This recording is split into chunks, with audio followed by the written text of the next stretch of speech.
Now, led by a four-timer from Destiny Powell, Excelsior High retained their ISSA Tip-Friendly Society Schoolgirls football title after beating Homewood Technical 9-1 in the final at the Stadium East Field on Monday.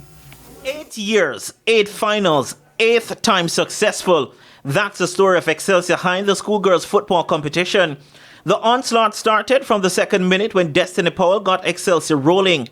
There was no respite for Homewood Technical as Jada Lee Bryan made it 2-0 just 2 minutes later. Add another 11 minutes and another goal, because that's what happened when Cassandra Smith got into the act.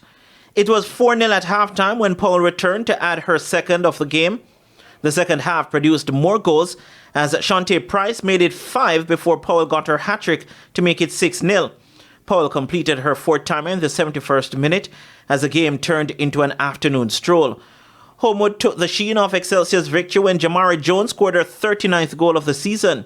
But Excelsior replied through Andreen Smith to make it 8-1 before Rick Warner Richards completed the rout 4 minutes from full-time as Excelsior won their 10th overall title.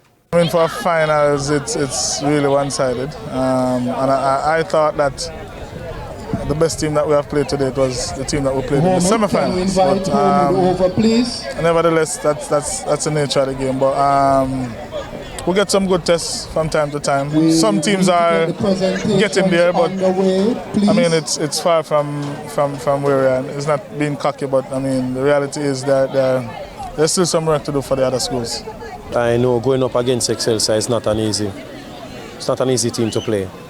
But I worked on defense, and coming in the game, I saw nothing that we worked on was played on the pitch. Garvey Massey took the third-place playoff with a 4-1 win over Edith Dalton-James. Powell's 4 goals took her to 12 in the playoff round to be the Golden Boot winner.